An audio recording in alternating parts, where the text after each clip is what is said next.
Hello, my friends. Welcome to continued coverage of GP Stockholm. My name's Ronnie Knight, joined by Raphael Levy from the Pro Tour Hall of Fame. On your screens, Reed Duke on the right, Bolen Zhang on the left. Bridgevine versus Abzan. Reed Duke playing for quite a number of marbles this weekend, Raph. Not all the marbles necessarily, but at least a jar that I would say 3/4 full.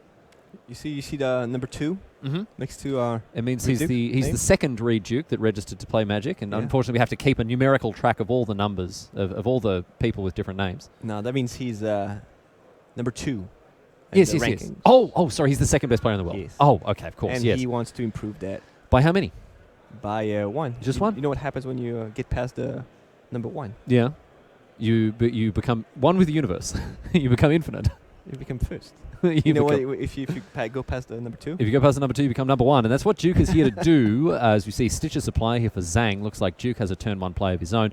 All silliness aside, Raph, this is high-stakes Magic for Duke, who is looking to lock up the Player of the Year race. Now, he is sitting at the moment in a position where he needs to get to at least the semi-finals to tie with the current world number 1, Seth Manfield.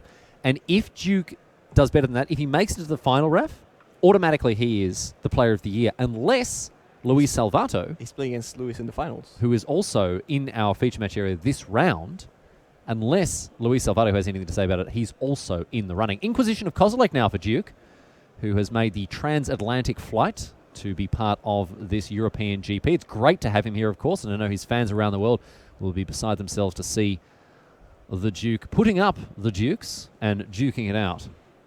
Bolen's hand is pretty good here, and with Reed's Inquisition, putting a Bloodghast in the graveyard, that's going to be great with the Gargadon. So Zhang is able to play the Gargadon, play a land, bring back Bloodghast, sacrifices to the Gargadon, get a token from the Bridge from Below. He can also sacrifice the Stitcher to put more cards in the graveyard. Maybe, I don't know, let's say another Bloodghast. Another bridge. Another bridge. Yep. Things looking good here for Zhang, as we see Gargadon suspended. Very important enabler for this card. Viserys was played for some time, but Gargadon seems to have has got its snoot out in that particular race here. But as you say, Raph, Zhang in a decent position. We're going to kick things off now by sacrificing the Stitcher Supplier. That'll make a zombie and put 3 more cards in the yard. This is oh, wow. Took off 4 suspend counters. Zhang inadvertently putting the die down to 6 instead of 9. I'm sure that mistake will be realized before too much longer. Yeah, not a great mill here. Nothing of relevance. Just faithless looting, but not that good. Could have been much better. Couple of walking ballistas now as the Gargadon goes to 8. And the Bloodghast as well being sacrificed for a zombie, as we talked about. And it looks like Zhang is going to bring back the Bloodghast with another, well, maybe a Blood Crypt here. Is he holding a Neonate, right? I think he is. Bridge from Below, such a weird card. Such a weird card. Does Stone Cold nothing when it's in play, as you can read there. It only does anything when it's in the graveyard. And effectively what it means is whenever one of your creatures dies, you get a 2/2. And whenever one of your opponent's creatures dies, you exile the Bridge from Below from your graveyard. And again, if it's in play, it does nothing. I've never seen a hard cast Bridge from Below in my life. So here, we'll get to that later. But here, it's pretty interesting what's happening here. Go on. Zhang is playing a Neonate here, hoping to draw a 0 casting cost creature, so he could play it and bring back the Vengevine to attack right away. That's exactly what's happening. He's got it as well. Yeah, he's got the Hangerback Walker. So that's the second creature spell that's been played this turn. And he also gets a zombie. Which means that the Vengevine will come back and the Bridge will trigger a huge turn for Zhang. He's even going to top it off by attacking for 4. And this is the power of the Bridgevine deck. This is what he wants to do.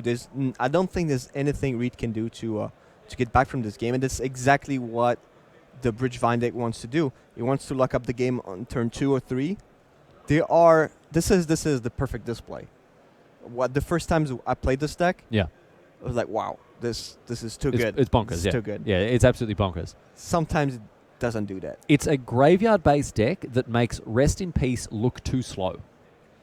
And sometimes when it hits the battlefield, burst in peace, and you have nothing, then you're stuck with a lot of pretty bad cards. A lot of real stinkers here, yes. Yeah. So it is a little bit glass cannon-y.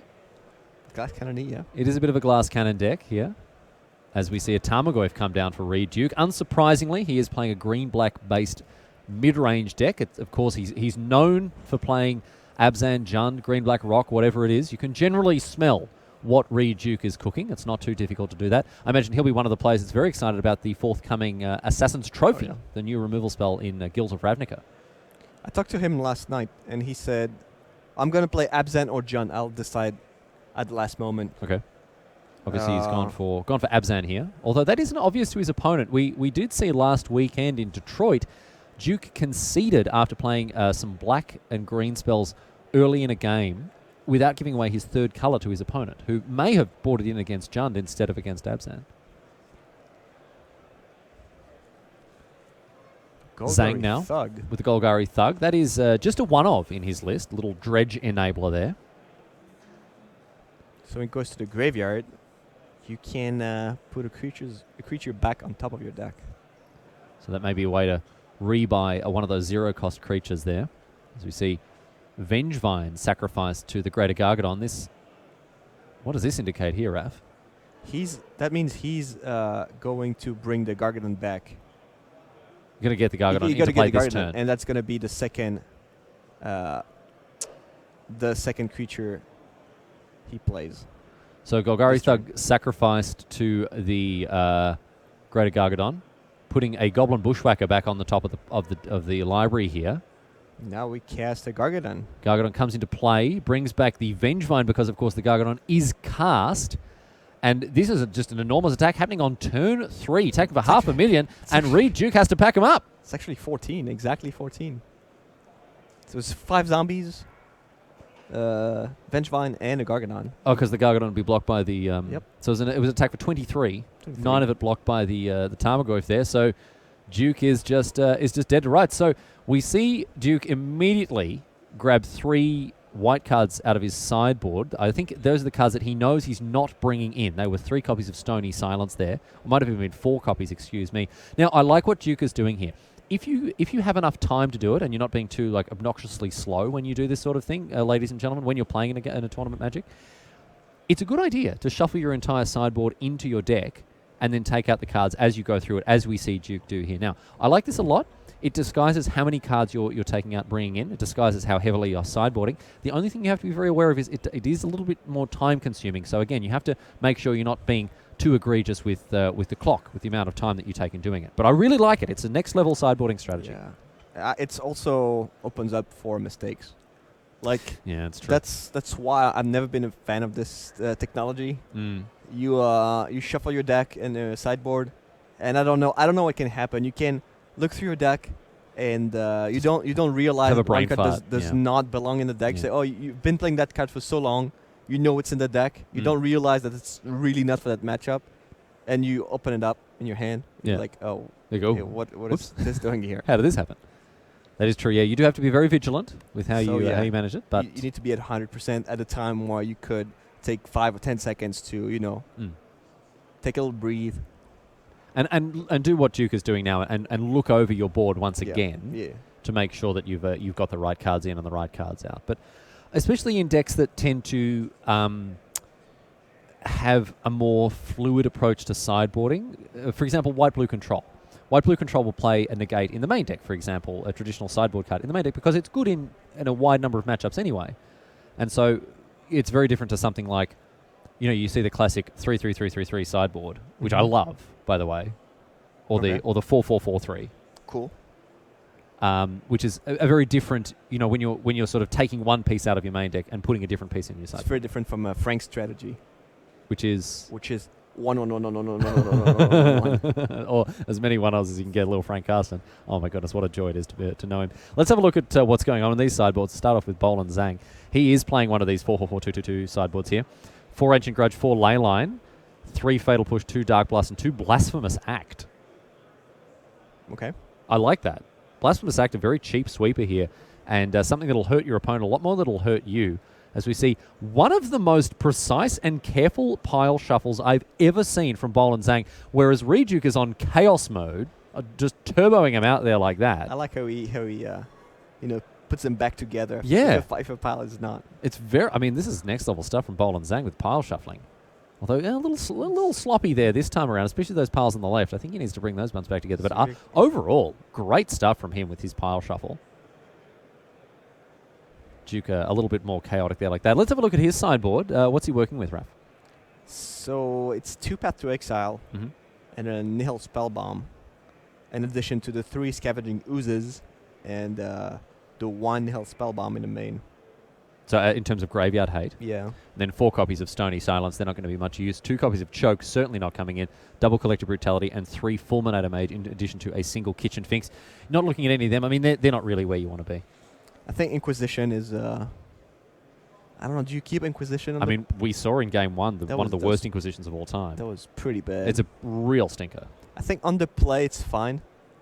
On the draw, you don't like it? If you can hit the Stitcher's Stitcher supplier or a looting, it's great. But on the draw, if they already play one, yeah, it's kind of bad. Yeah, I'd be tempted to take him out, but we will see. Reed Duke, of course, the man, the myth, the legend. He'll be the one who has the answers. Looks like Tireless Tracker is in the hand, Lingering Souls as well. A nice little roadblock there. So a nice mix of lands and spells here for Duke. Although, does he have any early plays here, Ralph? He has an Inquisition. Okay, all right. Well, he's obviously kept it in. Yeah, he doesn't have a Spell Bomb or a Scavenging Ooze to be in the game. I mean, if you leave the Bridgevine player there with his graveyard, yeah, it's pretty tough. They'll overrun you for sure. Yep, very important to have early graveyard interaction. This is why we see Surgical Extraction played in many decks, including white-blue. But Scavenging Ooze is a great one as both a clock and a piece of disruptive graveyard hate. It felt like a pretty hard matchup for Abzan. You think so? I'm not. Yeah, I'm not gonna lie. I mean, it's just because their removal's not very good, right? Yeah. They need an Anger of the Gods or something like that here. So down to 6 for Duke. He didn't like that early. Maybe he saw the Inquisition like, oh, whoops, should have bought these out. On the play, it's fine. Yeah. No, I was obviously making a joke about the fact that, you were criticizing the sideboarding thing before. But yeah, fine. Let's take you to... See, I get it. Explain the joke. Yeah, it makes a lot funny when you explain the joke. Looks like Reduke going to scry this one to the bottom here. Double Tarmogoyf in hand here for Duke. Going to kick things off Scavenging Ooze with a turn 1 Inquisition. Here we go. Okay. Let's see what we can hit here. Neonate and... Bloodghast, Bushwhacker, and then double Stitcher Supplier. Wow. No, that's not a Stitcher Supplier. That's double Fatal Push. So from the top to the bottom, ladies and gentlemen. Take it from the top. We got Fatal Push, Insolent Neonate, Stomping Ground, Bushwhacker, Bloodghast, Blackleaf Cliffs. This hand is pretty bad. It's a bit ordinary. And Duke is going to take... slow. Duke ultimately going to take that Fatal Push. It doesn't have a way to put cards in the graveyard, except for the Neonate, but there's no payoff. I mean, there's no bridge, and there's no Vengevine. A super weird interaction with Insolent Neonate, I'm sure you're aware of this, Raph, is that if you discard a bridge from below and sacrifice Insolent Neonate to activate its ability, you still get a 2/2 zombie because of the order of that. Because it says discard a card, sacrifice Insolent Neonate, it still happens. It happens. It's weird. It's super weird, but that's the way that it goes. You won't be surprised that I actually knew about it. You did know about that? Yeah. Thank you. Thank you for the reminder. That's fine. Yeah, this is the kind of hand that's a little edgy. It's only at the edge. Yeah, it is. Yeah. You have Bloodghast that are not really good. Yeah. You have a Neonate, but nothing no payoffs. It's like no Stitcher's supplier. It's like a 14-year-old who's just bought his first Fedora and My Chemical Romance album, in that it is a little edgy. Second Fatal Push now, going down to... is that a Collective Brutality? All right. Yeah. So now Reed took care of both Fatal Pushes. That means that his Scavenging Ooze is going to be left unchecked. Yes, I think Duke. I think were it not for the collective brutality, Duke may have played something like a Tarmogoyf to try to bait out that second fatal push. Bloodghast comes back after stomping ground, enters the battlefield. Look at what Zhang drew. Bridge from below. Oh, hello. Needs a way to get that in the bin here. So is it time for a Bushwalker here?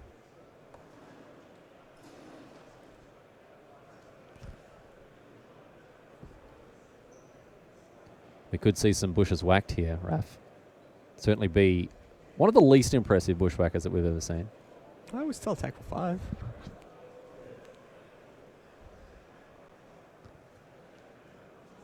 Well, let's see how Zhang wants to play it.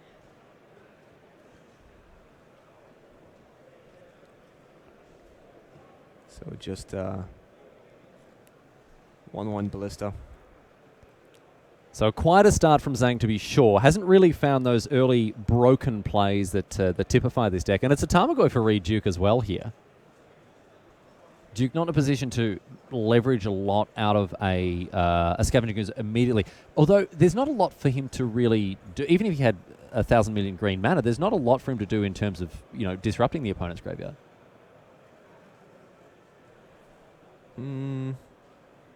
No bridges to take out, no Bloodghast. Not yet, but it's good to have it.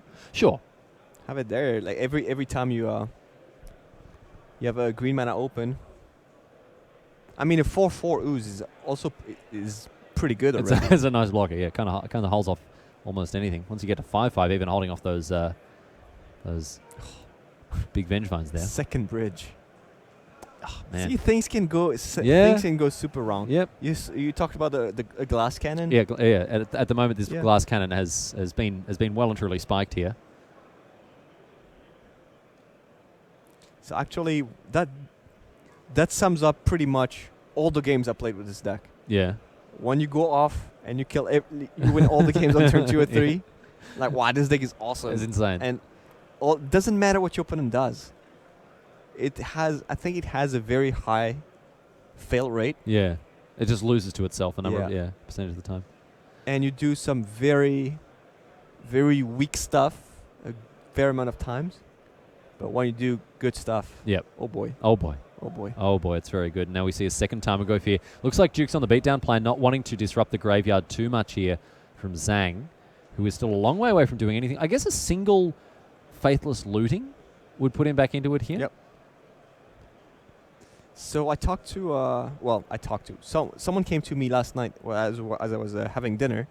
Came to me, say, "Oh, Raph, how are you? Are you doing coverage? Yeah.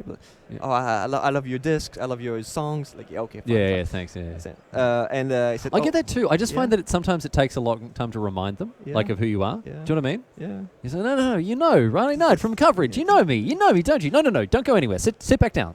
We're not finished I love your songs. Like, okay. And then he said, "Oh well, I'm bringing Bridge Vines. Mm-hmm. I'm sure you love that day." I'm like, Yeah. "Well, actually, no, but I've been doing really well in Magic Online." So he said he played 17 leagues 17. and has 13 trophies.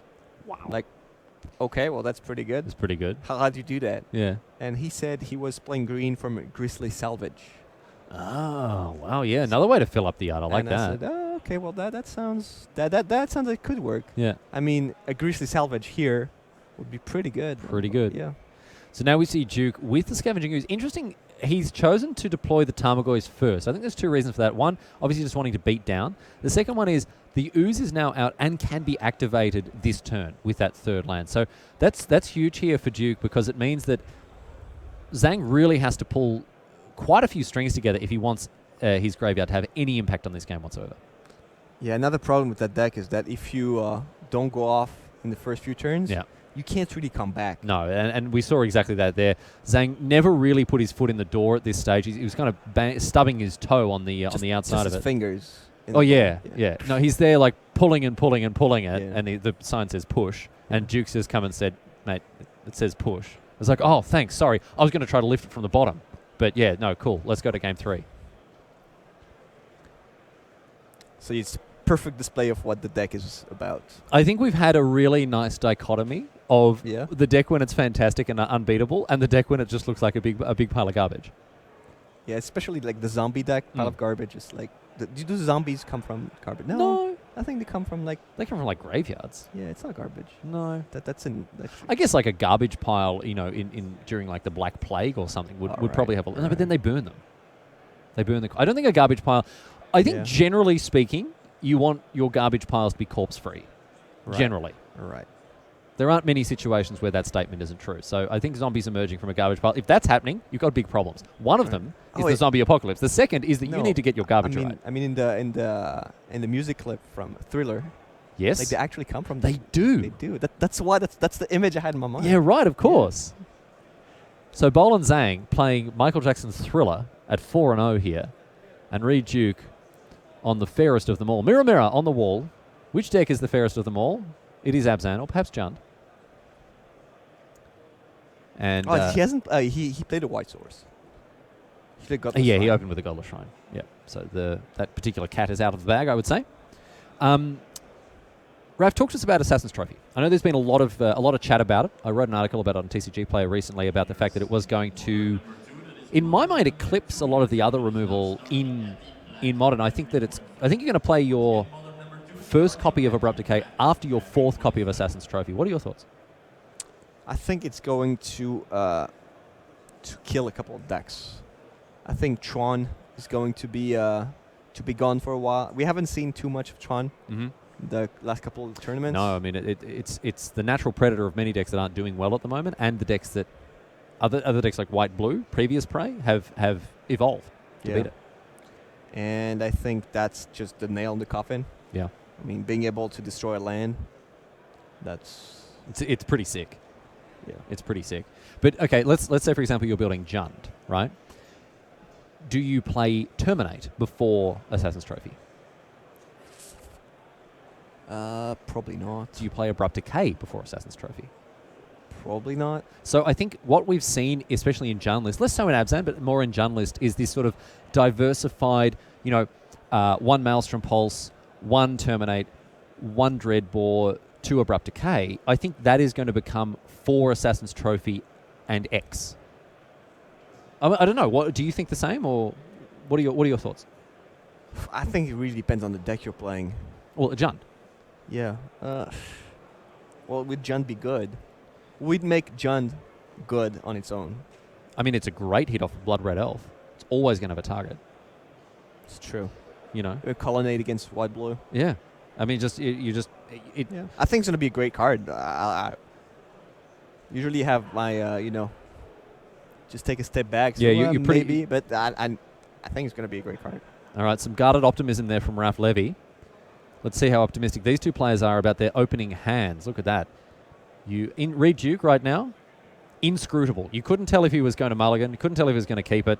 After Zhang announced he's going to stay on his 7, it looks like Duke going to go down to 6. But just absolutely inscrutable there. You could not scrut Reed Duke if you tried. He is inscrutable. Isn't that a card? Inscrutable? Yeah. It might be. Read the Inscrutable. Read the Inscrutable. Well, if they ever bring back the Invitational, that'll be Reed's card. Read the Inscrutable. You think about Read the Unwritten? There's Isperia the Inscrutable. Yeah, I knew there was a card like this. Yeah. She can't be screwed. You can't screw Isperia. You also can't screw Reed Duke. If you are wanting to screw someone this weekend, it's not a good idea. I'm never going to use that word because I'm going to pronounce it wrong. To go after someone like Reed Duke, because he will absolutely steamroll you here. After a mulligan to 6, we'll see if he likes the look of it. Yes, indeed. A scry as well for the world number 2. And it's going to go below deck. So we're off to the races now with Zhang kicking things off with the Blood Crypt. Let's see if he can get out the gates a little faster than last time. I can see at least a Faithless Looting, so that's a good start from him. Vengevine. I think it was a Stinkweed Imp as well. Stinkweed Imp. Yep. And Bloodghast. It's a favourite card of yours. I know you're a big fan of the Dredge mechanic. I love it. Yeah, he can keep the Vengevine in hand because he has an Insult Neonate. So he can just discard later. So he just wants to put whatever is relevant in the graveyard. So Zhang now having to discard 2 cards. Looks like Old Stinky's going to be one of them here. Yep. And the other one is a Bloodghast. Yes, perfect addition to the graveyard there. Back to Duke. That's a pretty good start. If Reed does not have a nil spell bomb, I think that's the display of game one. Yeah. Again. Yes, and with Zhang, with cheap creatures in hand, Vengevine also, Insolent Neonate as well. There's a lot of stuff that he could do to start to get stuff done. But a Nihil Spellbomb from Reed Duke. He plays one in the main deck, and he's got another one in the board. I mean, he has two. That's without it, I'm pretty sure we'd have lost this game. And here we have Zhang, who continues to... He doesn't seem to realize that his deck is upside down. Every time he draws a card, he's like, oh, whoops, it's upside down. And then flips it around to put it in his graveyard. So double Bloodghast. So that's exactly what he wanted to mill off the Stinkwood Imp.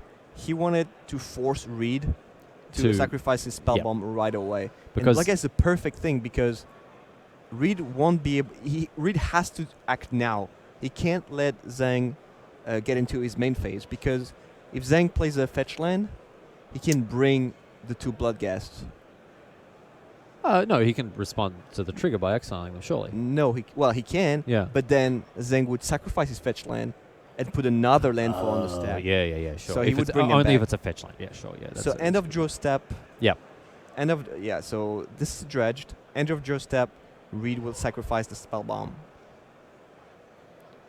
So I think the question Zhang is asking is, does he have the opportunity to do that before the main step?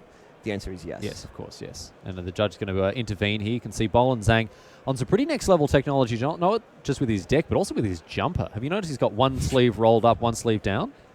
I love seeing this sort of play. Don't you sleep like that? Like with one leg over the blanket? I do sleep with one. I do. I totally do sleep with one leg out from outside the doona. I do. Because you want to be hot, you want to be cold. Yeah, you've got to have a good balance of both, and it's great to see Zhang on that technology as well. One sleeve up and one sleeve down. And it looks like the Duke here is going to sacrifice the Nihil Spellbomb for no value. Not going to be able to draw a card off it, but he'll be happy just to get rid of some of those recursive threats. Still, like, his hand is still pretty good. He can play the Neonate. He can draw a card, discard Vengevine, and attack with the Vengevine. Yep. We'll see the Vengevine hit the bin here after being discarded to the Insolent Neonate. And now a Walking Ballista for 0 will do it. So a 4-3 coming back on turn 2. Little hasty fellow here. And getting across for 4. Back to Duke. Let's see what he can stitch together for his second turn. There was another option here to... he could have just played... Does he have a Bushwhacker? I think he has a Bushwhacker. He could have played Bushwhacker for 1 instead of playing the... No, he doesn't have it. Oh, he does. He does. Excuse me, he does. And now it's going to get Inquisition. Sorry, I thought there was a Fateless Looting. They're very similar, those cards. Instead of playing... Well, now it doesn't matter. Well, actually, it does matter. He would have had a 1-1 play. Yeah. Yeah, and the Walking Ballista in hand. Well, in any case, Zhang choosing to play the 4-3. But I think you're right in pointing that out, Raph. It could have changed things quite significantly. And now, after an attack with the Vengevine, my favorite play. Stinkweed Imp. 1-2 flying. Oh, yeah. And it's not Death Touch. It's like this weird... No, is it better? No, it's not better than Death Touch, surely. It's a trigger. It's different in 2 different ways. So you can't... If the opponent regenerates... Yeah. Takes lethal damage and regenerates, it has to regenerate again. Okay. That's your creature. Destroy that creature. It's also a trigger that can be responded to by something like if you can sacrifice it for some amount of value or something. True. Yeah. He's a greater Gargadon. It's being suspended now. It's pretty good with the Stinkwood Imp.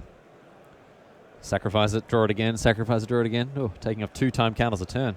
Be still my beating heart. Duke needs to find something to get onto the board here, however, to hold off of this this mighty onslaught of a 4-3 and a 1-2.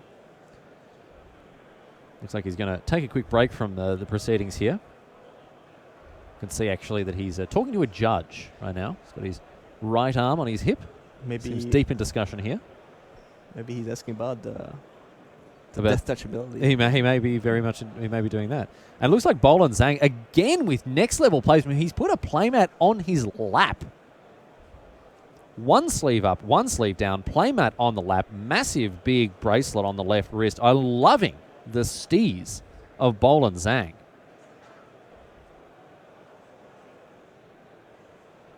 It's Sweden. It's a little cold. Yeah, that's the extra blankie. Yeah, little blankie on the legs there. The thermal play. I've seen this actually. Have you seen now, like when mountain rescue people, they come in their choppers and they rescue people from the top of the cold mountains? They give them play mats? Well, they used to wrap them in those space blankets, right? Yeah. No, not anymore. That's old news, man. That's old news. That's like 20-year technology from years ago. Now they wrap them in play mats. Yeah. They keep you warm, man. They keep your cards. The GP play mats? The GP play mats. Yeah, that's it. Marsh flats. The GP playmats are the warmest kind. Oh, I think they offer the most thermal insulation. I think the question was about can he do anything about the suspend thing? About the suspend? Oh yeah, no, because you can't respond to suspend, can you? I don't think so. I don't think you can. No, I'm basing that purely off Magic Online. When you when you suspend ancestral vision, it just happens. Yeah. It just happens. It doesn't use the stack. Yeah. And I think that's what Reed was asking. If you could Path to Exile. Something with him in response to the Gargadon. Yeah, and we're going to see a fatal push instead here. I think that was the question. Yeah, that would be I think that is a very likely scenario here. Fatal push, probably targeting the Vengevine. We may see Zhang choose to sacrifice in response to Gargadon. Yes, and is he going to put on the 6 again? He does. Oh, it was so close. It was so close to being put on the 6 there. No, but in any case, Vengevine goes down. Fatal push is counted. And back to Reed Duke. He was on 10 now. See what his next play is. Again, has to get on the board here at least somewhat. Well, he's not facing too much pressure. You get the sense that Bowl and Zhang is just just a good draw away. From getting back a good into draw, it but now... But a Fulminator Mage. Wow, so these did come in out of the board here, Raph. Yeah, this is not what he wants to play. No, it's the just question a now is Grey Ogre. The question now is Zhang going to sacrifice the Stinkwood Imp? So Zhang will be able to fill up his yard should he so choose with the dredge ability of the of Old Stinky, as he's known to his friends. Actually, Fulminator Mage is not that bad because if Zhang decides to sacrifice the Imp and Reed destroys one of his lands, he won't be able to play the Imp again, and he's just skipped his draw step. Yeah, right.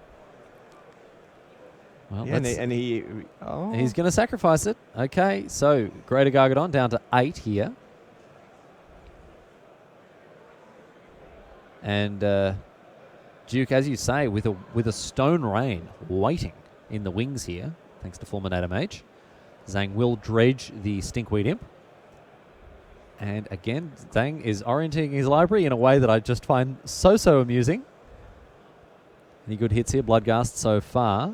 Wow. And that mage was actually super good because now he can't flash back the Faceless Looting. Faceless Looting either, no. Unless Zhang's last card is a land. Do we know if it's a land? Oh, no, we didn't. No, I think it's a Walking Ballista. It's a Ballista. Wow, rough here. Oh, no, so no sacrifice? Okay, Duke is going to let him have the Stinkweed Imp. Okay. And a Walking Ballista will bring back the Vengevine as well, being cast for 0, of course. No bridges to speak of just yet. Yeah, I think Reed should have sacrificed. Duke could have prevented. Mage. Yeah, he could have prevented all this. By just sacrificing it in his draw step. Yeah, because if the second card is a land, then it doesn't really matter. Because Zhang would just play the Stinkwood Imp and not have the Vengevine. Yeah. Yep. He would still bring the Bloodghast, but there's nothing he can do about it. Well, I think you'd rather a 4-3 rather than a 1-2, a 2-1 in any case. Oh, the other way around. I think you'd rather a Bloodghast rather than a Vengevine on the battlefield. And that left the door open for Zhang to have his Vengevine. Well, let's see what Duke is working with here, because he may have some other plan, although it looks like we're just blocking. Wow. It's not often that you see Reed Duke make a stumble. Oh, maybe he did not. I would not say he stumbled. He might have had a very definite plan in his mind here with that. It depends what he has in hand. That's yeah. But if it's a Path to Exile, that's still not great. So back to Duke now. Because Path to Exile would actually bring back the last Bloodghast. Did the last Bloodghast, or there's another one in the deck? How many were exiled? There are 3. Yeah, two were exiled. There's one in the graveyard, one left in the library. Just a land here for Duke. Shambling Vents. One of the other reasons to play Oh. white, of course, is Oh, a that's powerful creature land. this trigger, that miss trigger from Gargadon. Oh, forgot to take off a time Yep. counter, yeah. Seems too late to have done that because of Zang, of course, has drawn his card. And sometimes actually beneficial to forget, not to forget, but to miss the trigger. I mean, it could be beneficial. So Reed probably has to point it out. Because if you want the Gargadon to be there to sacrifice your As a permanence, sacrifice outlet, a sacrifice outlet. Yeah. So that's why it's not always bad to forget this one. In that case, it's probably bad, Yeah. but not all the time. Duke offering the trade now with his Treetop Village against the Vengevine there. Treetop Village has a 3/3. Little ape coming across. Looks like that trade is going to be approved by the World Economic Forum. And Vengevine hits the bin. This thing really wants to land here. Let's see what he has. Oh, yep. Just Yep. realized he forgot his Gargadon trigger.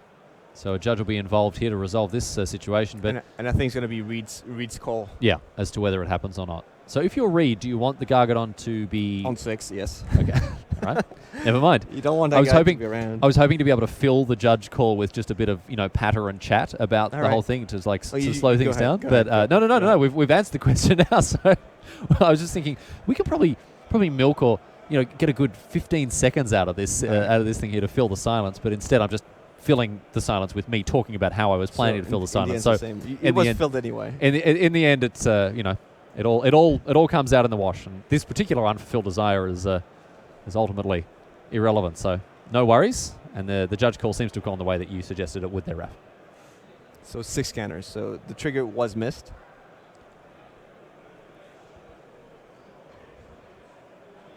And Zhang really having a good old think about what he wants to do with his last card in his hand. It's a land. No, it's a Golgari Thug. How And good is the thug? Duke is going to have a read of it again. It's another Dredger, little 2-mana 1/1. You can see that was the recent printing, I think, from Golgari versus Izzet. A what? Golgari versus Izzet was where that this one, that yep. reprint is from. So unlike Dredge, Uh-huh. you can't really draw lands. You don't know when you're going to draw Yep. lands. In Yep. Dredge, you have Life from the Loam, you have Dakmor Salvage. Darkmoor Salvage. So you have ways to draw it. Duke plays a Goyf, which is approximately a 1,000 here. Oh, sorry, 1,001. This time, no. Seems to be a Nothing's 5. forgotten. Seems to be a 5. Yeah, it's a 5. Yes. Artifact, creature, instant, land, sorcery. So now Zhang has a lot of dead draws. He has a lot of live draws, but a lot of dead draws too. Vengevine is a dead draw. Bridge from below is pretty awful. Land is good. Let's see what he's found here. Bloodghast. Costs 2 mana. That's a Hangerback Walker. Ooh.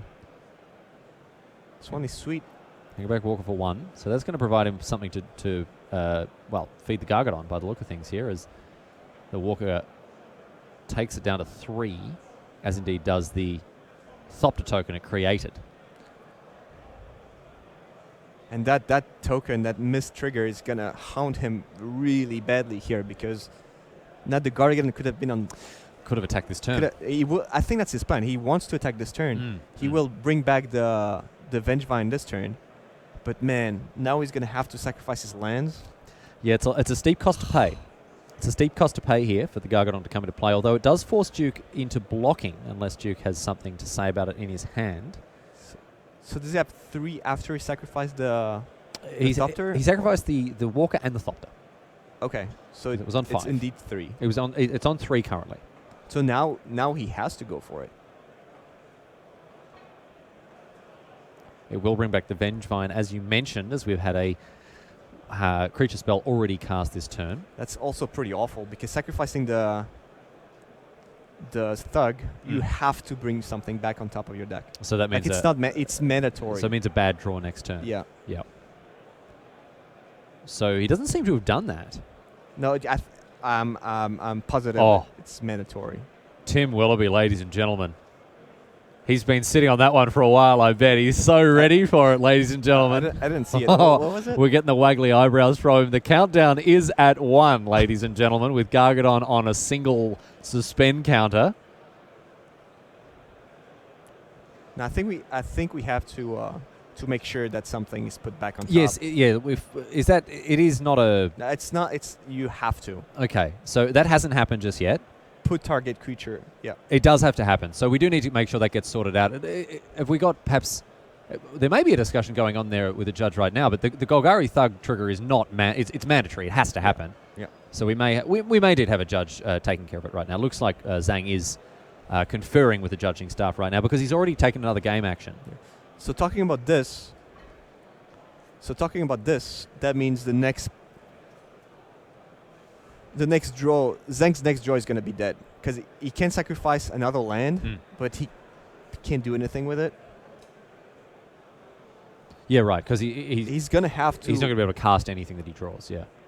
And if he wants, he can dredge again his Thug or... he Thug. Yeah. But then he drew the Thug, so... which is also a bit of a dead ski. Yeah, all right. So Zhang here, I think the judge in the middle of figuring out exactly what's going to happen here with this trigger. Is it you choose?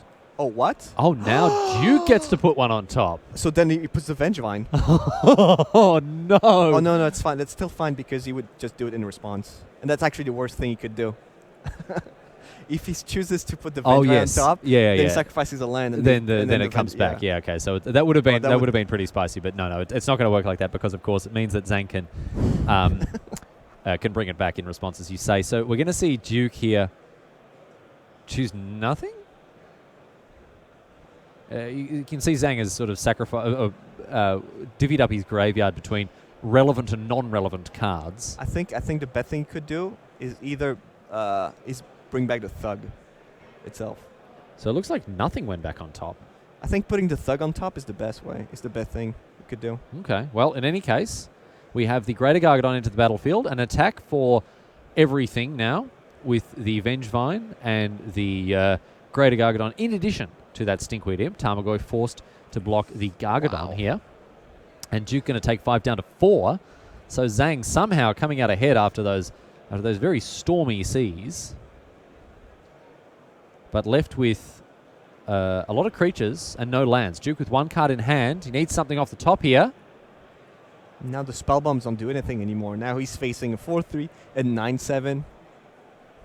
And a 1-2 flying. He's got a little bit... He can block for a little bit longer with his shambling vents. Bolan Zhang drawing what effectively is a blank piece of cardboard here. Yeah, he has a...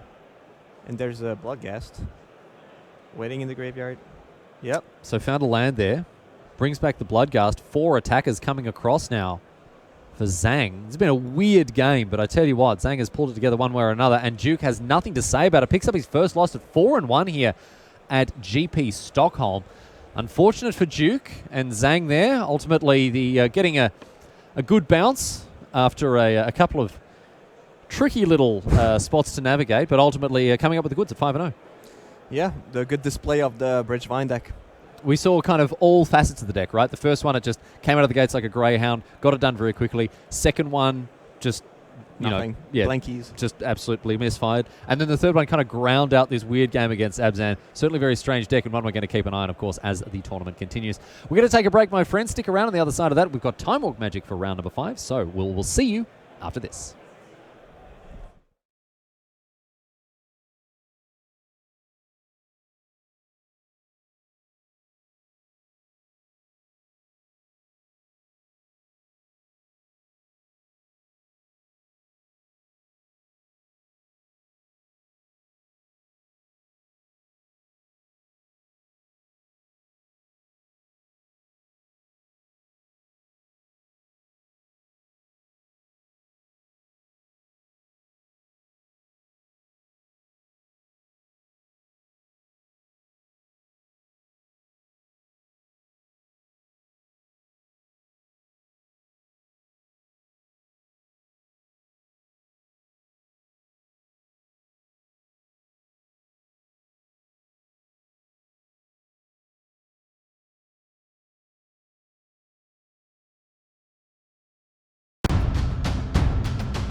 And welcome back to the tournament floor here at GP Stockholm, my friends. My name's Ryan Knight, joined by Raphael Levy, fidgeting around as ever, my friends. And we are going to get underway with Time Walk Magic for round number 5. Luis Salvatto is the other player in the Player of the Year race that is in attendance this weekend. He needs a quarter-final finish to pip Manfield at the post. Or sorry, a semi-final to get ahead of him. Quarterfinals to tie. So let's see how it goes against Alexander Boon. Is life a boon? Asks Alexander. Not when you're facing off against the world number 3 on white-blue control. Salvatto winning game number 1. Let's see if the Storm deck can get it done in game number 2. What are your thoughts on the matchup in the abstract here, Raf? Historically, Storm was a pretty bad matchup for white-blue. Really? Yes, because, well, you have to kill the Electromancer, and your cards are not matching very well against theirs. They can go off pretty easily against your low counter, your low counters. You don't have that many counters in the main. Well, a counterspell we just saw there from Salvatto against Boon was huge, as essentially 2-for-1 Boon, who was looking, I think, to ritual into something, perhaps like a empty the Warrens, but was unable to do so after that timely dispel there from Luis Salvatto. Which spell? That one. That spell. That spell. That spell. And as a result, a tidy turn of events there for the South American. Sleight of hand for Boon. One in the hand, one at the bottom. And Salvatto, with a very timely piece of interaction, has to be said. As you say, Raf, in a deck that doesn't necessarily have a lot of ways to turn the tables on Storm in the early game. With Vanillin Click is probably the best way to do it. And that's what Salvatto is holding. So an opt now for Boon, end of turn. Sends another one below decks. Looks like Boon really trying to pull together the hand that he needs to hustle and bustle here.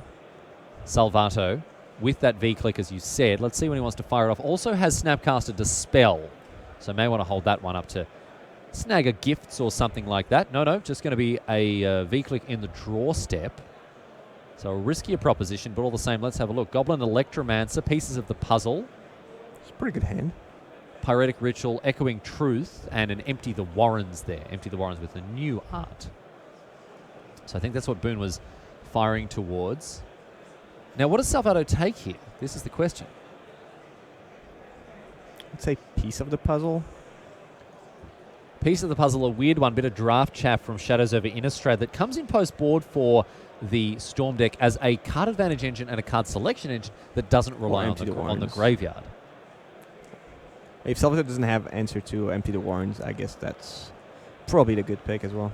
4th land off the top for Boon here is a good one as well. He's going to be able to cast his Electromancer. Oh, yeah, because he could have made a lot of tokens here. And put it to work. Because the Storm was already at 1. Yeah, exactly. Yeah. Kick, so, yeah. So that was the right play. So here's the Electromancer now. And pieces of the puzzle as well to follow it up, immediately getting value. So let's have a look at the top 4. Top 5 even, excuse me. Oh, he's pick of the litter. Anything other than Baral is fair game here. Manamorphose and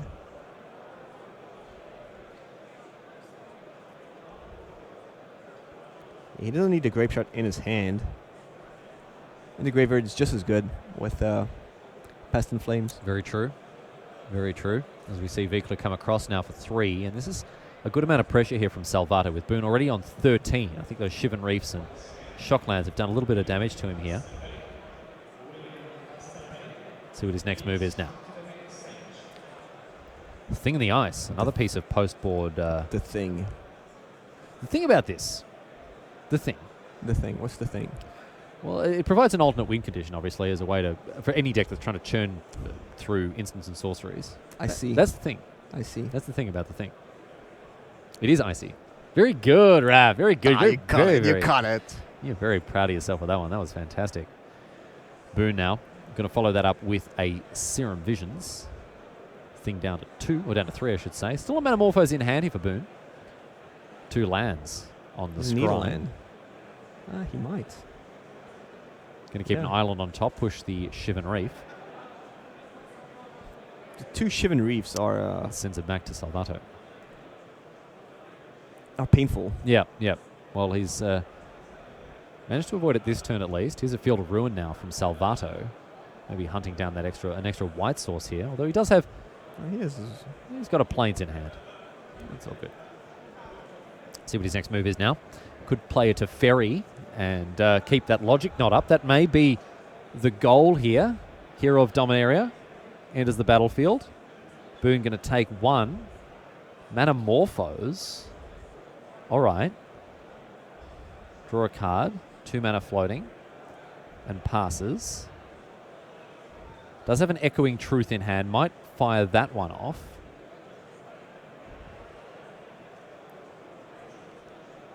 And Salvatto again with a delayed trigger to untap 2 lands here. Does have Logic Knot in hand. So he does have a counterspell ready to go. Is he going to bounce anything? No. And doesn't... What was the Manamorphose about? Like he knew what he was going to draw. Yeah, just cycled it away to get that island. And Salvatto sending a very clear message, not untapping his Glacial Fortress. He's like, hey. I don't understand the Manamorphose. Yeah. Because he just lost the mana here. Yeah. He could have played on his turn and... It was a bit weird. Oh, no. Oh. Oh, lucky that Passing Flames came along just in time. There's 2 Barals and a land hit the bin. That's the 4th Shivan Reef there. Are we starting the storm count? Okay, well, you know it's getting serious when the Storm tokens start coming out. So Storm on 1. Electromancer ready to go. That V-click will probably be bounced here as soon as the Thing in the Ice flips. This is the thing, though. The Goblin Electromancer will also be bounced. And so Boon only gets the reduction. The boon, if you will, from the Electromancer for 1 more turn. So, Ritual bounces the V-click, flips into the Awoken Horror. Yeah, because the Electromancer is not a horror. It's not a horror. Not a literal horror. It's horrible, but it's not a horror. It is a figurative horror, for sure, but a literal horror, not so much. That's not a storm count. That's a storm count. That's not blue mana, mate. So 3 mana in pull from that ritual there, Pyretic ritual that is. I think we're going to replay the Electromancer here. Yep. Okay. The horror. Bit of a horror sequence there for Boon. A horrible sequence. Let's see if Salvatto lets it resolve. He does. He could Logic Knot that, but chose not to. Mountain. Sorry, not Mountain. That is a Desperate Ritual. They're very close. They've both got red mana symbols on them. And now Boon looking to cast some more spells here with a Past in Flames. This one may eat a counterspell. Well, the spell... If only just to buy himself a turn here, although Salvatto is going to be at the mercy of the Awoken Horror. So, wow. No. Pyretic Ritual, wow. So it resolved. So we're going to see Boon continue to pull further and further ahead on mana. Salvatto with a Logic Knot chose not to deploy it. Where's the bottle? Isn't he just dead? Oh, because he's only got 1 card in his grave. I sort of look at Logic Knot as like a hard counterspell, but he's only got 1 card in his graveyard. Yeah. So he couldn't have cast the Logic Knot anyway. Oh, You're right.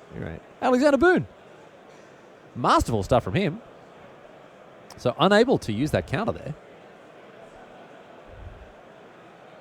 And Salvatto tapped out for his Teferi, kept the counterspell up, but ultimately never found the bottleneck with which to constrain Boon's game plan. Boon obviously pouring out of a jug instead of a bottle. And now with the Storm count at 9, we'll start to see Manamorphose and some blue mana appearing. Now we'll get that island out. And that unlocks the opts in the hand of Boon, in addition to the Serum Visions and the like in the graveyard. And Boon, look at that, wiggling his fingers like a hungry diner over a plate of chicken nuggets. Which one shall I eat first, he says. It'll be a Serum Visions here. Scry 2, Remand, and... Remand on top, yeah. That should be enough. Because, of course, Boon can now cast Grape Shot, remand the Grape Shot. Yeah, he doesn't need to play anything else. It doesn't work. He can't remand it from the bin. It'll just be exiled anyway. Oh, you're right. If it's got flashback, it'll be exiled regardless. Right. Yep. No, it's from Spellqueller. No, it'll be exiled. No, but like the remand, that works with Spellqueller. Sure, yes. Yeah. So Grape Shot, target you, and attack for the rest with the Awoken Horror anyway. With the Snapcaster Mage to block it, however. Boon thought he had him. Boon thought he had Salvatto. We were ready to go to game number 3, but Salvatto flashes in the Snapcaster Mage, and as a result, Boon, I mean, after casting Grape Shot, it's not very often that you fizzle and lose. Oh, wow. And a Terminus as well here for Salvatto off the top. Remand targeting Terminus is a nice one.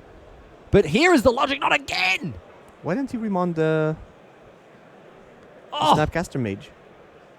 So now Salvatto, hanging on by the skin of his teeth. Wait, what? Why didn't he remon the Snapcaster Mage? I guess he forgot about it. I guess he forgot that he could. And with Teferi untapping lands, all of a sudden we've got Cryptic Mana up. And Boon is in a world of pain.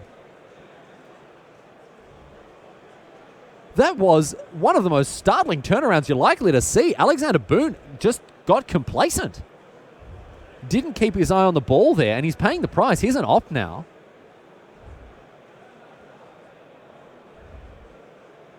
And a sleight of hand as well, but I think it's going to be very difficult for Boon to rebuild. He's got no board. He's got a hand. He has the Bastion Flame in the okay, all right, yes. That's the sword upon which he's going to live or die here. Here's a piece of the puzzle. But he needs an Electromancer. He's already got 3 Barals in the bin. And a Cryptic Command on the pieces of the puzzle as well here from Salvatto. Active Teferi, 2 cards a turn, 5 cards in hand here for the South American. He might have just stolen this one right out from under the nose of Boon. A little bit of inattention. You cannot afford to make a mistake like that. And Salvatto, he picked his moment. Down comes the Vendilion Click. Let's have a look at this hand. You know who's shivering right now? Yeah, go on. Seth Manfield. Oh, yeah. Oh, he's like, looking oh, no. Lewis is gone now. Yeah, good. Got him. Easy. Yeah, and then, oh, no. A shiver down the spine of Seth here. So V-Click resolves. And a Thing in the Ice now for Boon. On 4. He's got 2 instants or sorceries in hand. A Field of Ruin. Going to remove that Steam Vents. Both players fetch out a basic. And we've, as you've noticed, sped up the recording just a little bit as we head towards round number 6, ladies and gentlemen. Certainly is our great pleasure to bring you live coverage of GP Stockholm. Riley Knight in the booth with Raphael Levy, my good friend and coverage colleague out of the Hall of Fame. Hi, Mike. G'day, mate. Oh, yeah, really good, mate. How you going? And Salvatto, he's had a little flooded, although that negate is going to do some good work. I think it's 3 lands in negate, is it, Raph? I was out when he passed the turn. Yeah, I'm just. You're trying to rebuild. I am trying to rebuild. You're trying to rebuild your comprehension of this of what's going on in this game. Rest in peace off the top here for Salvatto. Kept the Snapcasters in, even with the rest in peace there, and gets across for another 3 now with the Vendilion Click. A lot of lands in hand for the South American, but he's going to cast the rest in peace all the same. And that's even with the Logic Knots and the Snapcaster, Salvatto is unafraid and casts the rest in peace, and that takes care, Raph, of that Past in Flames. Negate on the Metamorphose removes a chips away an ice counter here. Back to Boon. He finds another ritual, so 2 rituals in the hand